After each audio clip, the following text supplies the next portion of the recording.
everyone. Welcome to our podcast, part two of our podcasts on singleness. If you guys heard part one, you heard Josh and I talk about how marriage can be like viewed as like the pinnacle of your Christian faith. And we talked a little bit about some practical things that you could do as a single person who is fully sexual being and walking that out.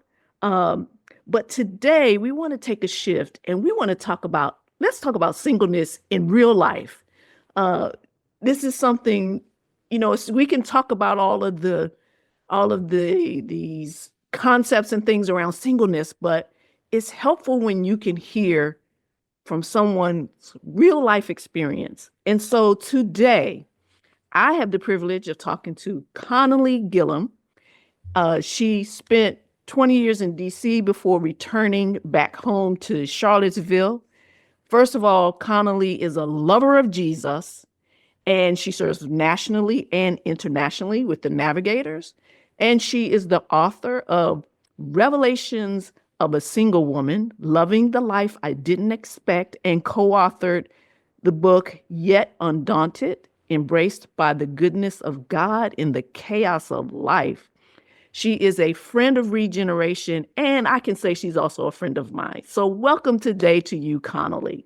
Thank you, Kyle. I'm glad to be here. So I'm going to jump right in. So in the 19 some years that you and I have known one another, we've had a lot of conversations around singleness and specifically singleness, sexuality, and being in the church. And so I want to get your thoughts on this quote. This is from Gerald Heistan and Jay Thomas. They have a book called Sex, Dating, and Relationships, A Fresh Approach. And they say, we need to explode the idea that singleness is always a tragedy. So what are your thoughts around that? Yeah, it's so funny when I just hear that quote out of the blue. I'm reminded about when I was about 40 or 41, and there was a man who had a ring in his pocket who wanted to get married, and I wanted to make it work, but the more I was forcing it, the more it was clear that I was forcing it. And so when that ended, kind of dramatically, and I wasn't all I should have been in the ending of that, in fairness, but there was something inside of me I had to grapple with that said, this is the consummate tragedy. Here you are at the end of conceivable baby bearing years. You've just stopped this relationship. And this is actually, you've cast yourself permanently into sort of a tragic position in life. I mean, I'm not saying that that was true, but that was what I had to contend with and grapple with. So I definitely think that is in the waters that many, maybe not everybody, but that many people swim in. And I think I've been the surprised person now, 18 or 19 years since then. I've been the surprised person that that was untrue, that it hasn't been tragedy. But I am the surprised person in that journey. That's awesome. So what would you say surprised you the most? Well, I think I had this sense that a life that was going to be warm, full, alive, fruitful, connected, interdependent, was only going to be able to come through marriage and nuclear family. And not that marriage and nuclear family, of course, are actually meant to be a means to a lot of that. But I was surprised that it could come outside of marriage and nuclear family, that there could be, I think that there could be satisfying relational richness, I think has maybe been the biggest surprise to me. Oh, that's good. So as you think about that, if you think about yourself, single sexual person, what was it like early in your walk with the Lord? And then what it's like now as you think about what it meant for you to be this woman who is made in the image of God, and part of that image of God is experiencing sexual desires. Yeah. And so, what was it like if you compare what it was like as a younger person to where you are in life now? Yeah. Well, I would say I pretty much drank a lot of what I would just call the cultural Kool-Aid, from TV shows and movies and songs. And I always had a sense that sexuality was the secret door, like sexual expression, like full-bodied sexual expression was the secret door to life with a capital L. And I think that what that did was it took me down further down roads than retrospectively I wish I'd gone sexually. And it also never fully delivered the goods, but it did keep me kind of hooked, I think, in a way, I mean, the good thing is I was never really shut down. So that's the upside. Like I felt like a sexual being. And I remember one time standing before the mirror and kind of doing a scan of my body and saying, Lord, you made all these parts and pieces. It all belongs to you. I want to live into it on your terms. I don't see how to do that outside of marriage and sex. So there was a constant dialogue with God. And I think there was selfishness in some of my and I'm talking hardcore sexual expression, but just some of my sexual ways with men.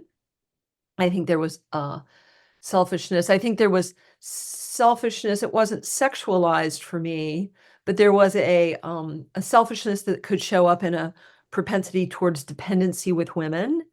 And I think that it didn't have an overt sexual component, but I still think there was something that was an orientation towards taking. So I would say a lot of my 20s and 30s, well, my latter teen years, 20s and 30s, really up through this breakup when I was about 41, I guess it was, or 41 or 42, was wrestling. I think wrestling and kind of suspecting that God was holding out on me. I mean, intellectually, I knew better. Theologically, biblically, I knew better. But experientially, the church seemed to declare you would arrive when you got married and had kids. And the culture around me was declaring you arrive when you're having sex. And I wasn't doing either. So that left me in a place of a lot of wrestling through my 20s and 30s and early. Wow. Yeah. Does that make sense? Yes, absolutely. And so I'm sure then there was this period where you had to understand what it meant to steward your sexuality. Because as much, we can go with the, hey, don't do it thing. Right. And we can even, you go and you even say, and that includes like porn and masturbation. Right. Don't do it. But there's a much bigger picture than just don't do it in terms of stewarding your sexuality. So what was that journey like for you? Yeah, I remember reading this book. Oh, I can't remember what it's called. I'm looking to see if I can see it on my shelves real quick. Oh, probably have the word desire or something by this guy, Ronald Rollhauser. I don't even know if I'm getting that right. It doesn't matter. But he talked about sexuality being tied up with this design God put into us for full self-giving and like complete self-giving and abandon. And he goes on to make an argument how Mother Teresa, if you remember her, was like this totally sexual being because she was giving it all. And I think part of my understanding of sexuality was getting it, so to speak. And I think the stewardship became realizing, who had God made me to be as a woman? And what did it mean to give it? And but on his terms and his ways, and the it not just being my body, but what was it going to be to give my personhood and to trust. And maybe that's where the stewardship began to happen, when I began to trust that God would give to me what I needed in the journey. Because I think it's very hard to steward one's sexuality if secretly you believe God's holding out, and whatever goodness is going to come to you, you got to go get. So yeah, I mean, I think I'm talking kind of vaguely because it's been messy along the way. But I do think there was a shift. And I think, honestly, Kyle, I mean, I think part of it was after that breakup, um, I really realized, like, my sexuality doesn't belong to me. Like, I am the creature and God is the creator. Just like my gifts don't belong to me. Um, And I think that was the beginning of the switch to say, okay, the whole kit and caboodle is yours. And with a little fear and trembling, like, I hope you turn out to be good, God. Because I'm mostly convinced. I'm theoretically totally convinced, but I'm mostly emotionally convinced. But I'm going to take the leap and start praying and seeking to operate that way. That's so, so good. And I appreciate your honesty about, hey, like I know that in my head, but Right. sometimes my heart has a hard time connecting to that. And I think folks need to hear that. And not just the single folks. I think the married folks need to hear this too, because there are single people in your sphere of influence who are really walking this out and wrestling this out. And sometimes you can be in those groups and they'll go, oh, well, marriage has a lot of hard stuff going on, and maybe you don't really want this, and kind of thing. And that's not always helpful, right? Right. Right. Because Right. there's still this perception that they are experiencing something that we are missing out on as Yeah. single I mean, people. I think because sex is, and maybe you and Josh talked about this, but because sex is God in our culture, it feels like if you're cut out from the actual physical practice of sex, not these abstract things about self-giving, blah, blah, blah, but the actual physical experience of sex, you're actually cut out from worshiping at the altar of our culture.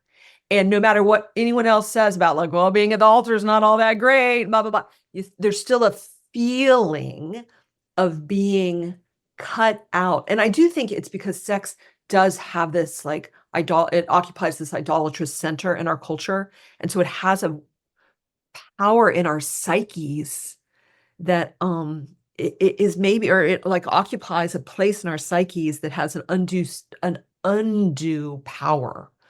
But it does have that. So how are we gonna deal with it? Absolutely, absolutely. And so I want to backpedal a little bit. So you talked about like this, all in giving yourself to the Lord. Can you name maybe one sort of practical way that you have done that has helped you had this sense of, man, like I'm giving my whole self into this. This is a way that I can really stand in the fullness of who I am as an image bearer of God, sexuality and all. Yeah. Um, well, the first story that pops to my mind is back, and you'll remember this. It's when my 2-year-old nephew drowned, and he was in the pediatric ICU.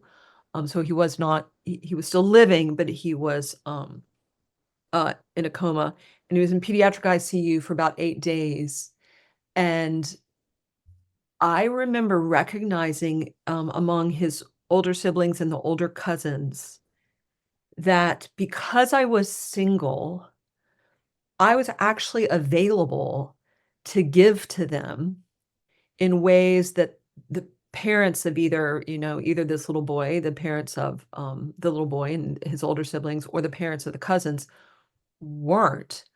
Um, and I remember for the first time thinking like, Connally, in your singleness and your availability, will you just go ahead and give in a way that maybe other people aren't actually even freed up to give, instead of being like, well, why should I give more? Just, just because I'm single, that almost feels like I have to pay a price, by giving more because I'm single. And there was something that shifted. I was like, okay, I'm all in with these kids. And we did, for those 8 days, we did all kinds of things to try and taste joy and taste God's presence and taste hopefulness and light. Everything from dressing up to go bowling, to getting crazy Slurpees, to running to parks, to making up songs, like all kinds of things. Um, uh, and I was somehow able to say, I want to give it all out of my singleness. And that just became like emblematic of, even on a Friday, let's say it's a Friday night, and you're like, or maybe worse, a Saturday night, because Friday night you're tired, you can watch Netflix alone. But Saturday night, you got nothing to do, right? And you maybe tried, you maybe gave it a good effort, right? And so I think, like, there's been some Saturday nights where I've actually chosen to say, okay, God, like, I don't know what to do with this Saturday night. I don't know what to do with whether it was loneliness or feeling misfit or I don't know, unmet longing or whatever it was. Unmet sexual desire, which seems to go along with a Saturday night, right? To take it and say, God, okay, I give this all to you. Would you just give me one thought? Like one next creative thought. And inevitably, things, I don't mean dramatically necessarily, but things seem to emerge, like call that other friend. You always say you want to work on your oil painting. Try it. And little, I mean, it sounds so small and little, Kyle, but it's almost like when I take all my unmet longings, unmet desires, real and imagined, and I say, okay, instead of clinging to them and turning inward, I offer them up to the Lord and say, please just give me one thing in return. It's like God does it. That's so beautiful. And I so appreciate the fact that you use the term creative, because I think, like, we serve a creative God who has made us creative.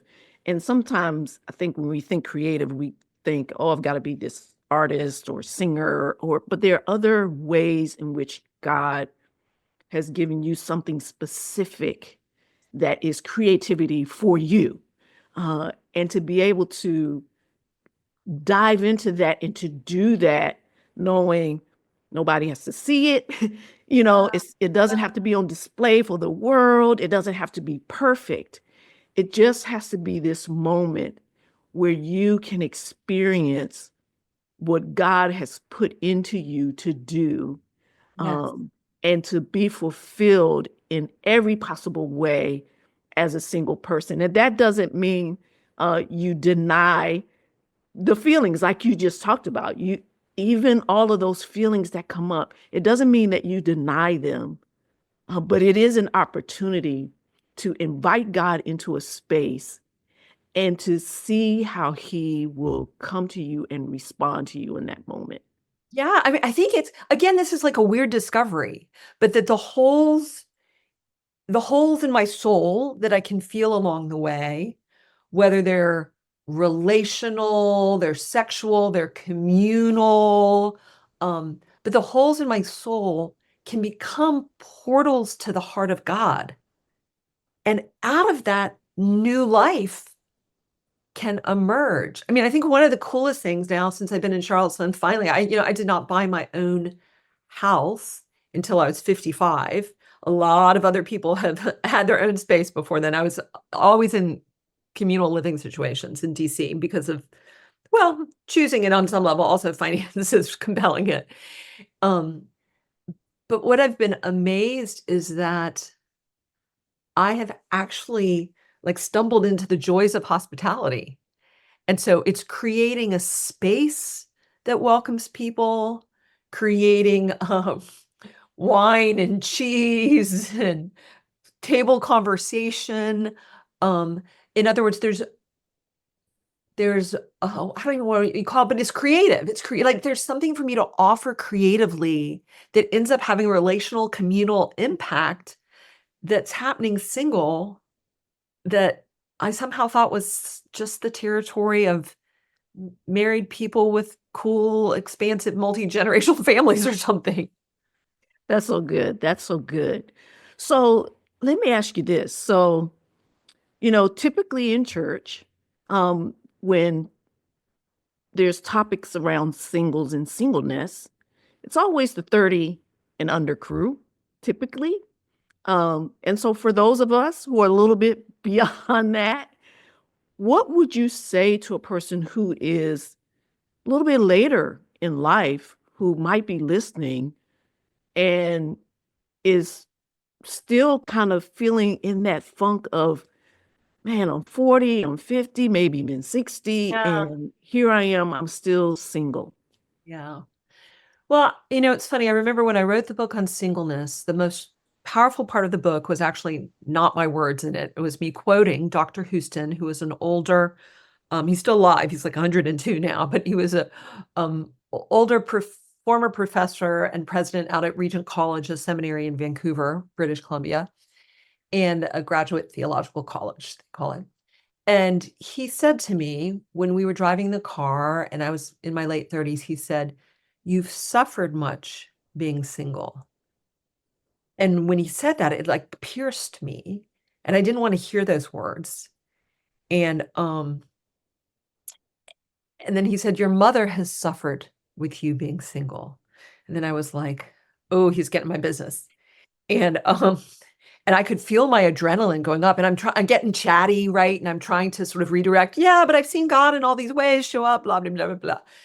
And and I hop out of the car as quickly as I can. He's dropping me off after dinner with him and his wife. And I go upstairs to where I'm staying there in Vancouver. And I just turn on a movie because I somehow want to escape what he's been touching on in my soul.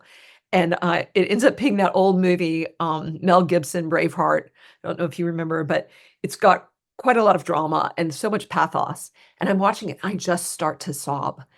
And I realized his words had cut into me, and that in a way, I wasn't going to get to any freedom in my singleness until I had grieved with the Lord the parts that really did feel like a genuine loss. So I think for the person who's over 30 or over 40 and is contending with unsought singleness, one thing is to realize there is, or certainly can be for many people, an element of suffering in it. And to be able to grieve, to name it and to grieve it.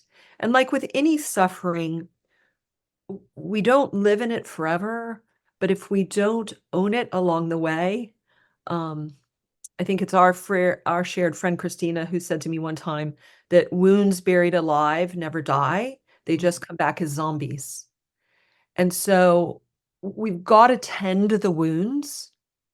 Um, and then as the wounds are tended, and I don't mean it's a one and done sort of thing, but over time, as the wounds are tended more deeply with the Lord and hopefully a few others, trusted others, um, I think there becomes this strange opportunity to realize that I too, as a single person, am bringing something of Jesus to the world around me that's distinct that it needs to see in my singleness. If marriage, aspirationally at least, can bring an image of Christ in the church, I think my being sustained and even starting to discover joy in my singleness brings a picture of the church as it awaits the consummation, right? And that it can speak, and I have the opportunity to discover how my singleness can be experienced and then speak of Jesus meeting me in the waiting. And so it's like there's a certain role, I think holy role, that my singleness can bring to the world around me in terms of mirroring something about Jesus in the church, just like obviously marriage is meant to be able to do. So I've taken some strength from that. Um, I don't know. So grieving what needs to be grieved, and then looking for what is the good and holy role that God has called me into in my singleness. And who knows, maybe I get married a year from now. But for now, what has he called me into? And how might he be pouring out of my life in ways that only my singleness would allow for? Oh That's no, that so, makes sense. yes, that is just so good. And I'm grateful that you are inviting people to that place of grief. Yeah. Um, because I think there's this idea that, okay, you just got to suck it up. You got to suck it up. Keep on jumping on the dating apps in between, but suck it up and not really bring that grief to the foot of the cross, Yeah. because there is a grief that Jesus shares with Yeah. us in that. Uh, Yeah. and he wants it. And I don't think we're invited enough to bring our grief to the Lord, and even practicing lament. Yep. That is a biblical practice, Yep. to lament, because those things actually can push you closer to the Lord, because He wants to take that. And just as you said, there's something, then there's an exchange that will happen that the Lord wants to give you in exchange for that grief, because He understands He doesn't want you to carry it forever. He wants to have this opportunity to then take it, because He's the burden bearer, and then give you something rich and beautiful in that. Absolutely. I mean, um, I think too, as I was able to name, to articulate, to feel, to find healing in my grief, I also began to realize, wow, this isn't just about me. Like we live in a culture that's lost meaningful sight of what it is to be human, and therefore what it is to love. And I think a lot of the unsought singleness, and I know there's people who seek singleness, but I'm talking to those who haven't sought it but have found themselves there. The unsought singleness, at least in part, isn't just about me and my stuff, or me and my inability to make a relationship happen, or it's the byproduct of a culture that's lost its way in terms of what it is to be human and what it is to love. Um, and somehow that was freeing to realize this wasn't just my issue, but it's part and parcel of some bigger things going on in our culture. And somehow that was helpful to me. Yeah, so true, so true. Well, Connolly, this has been just a wonderful conversation with you.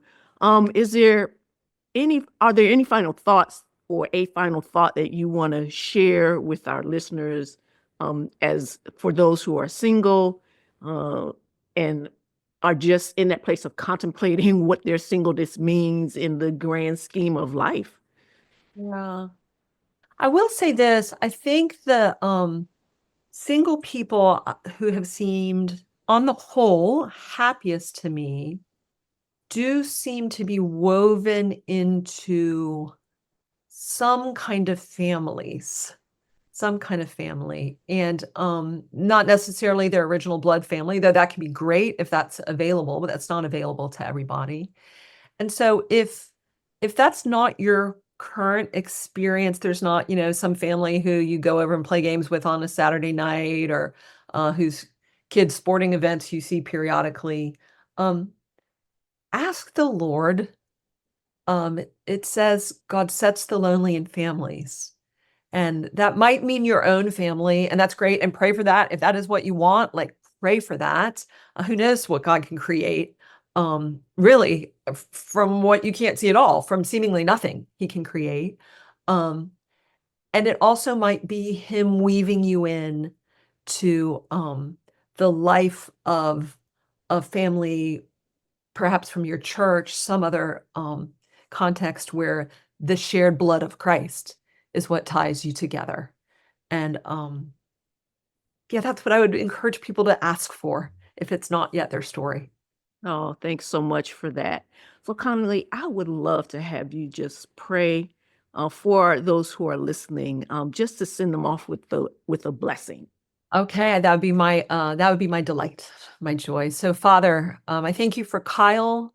I thank you for her story and all her levels of grappling and discovering and tasting tears and tasting joy.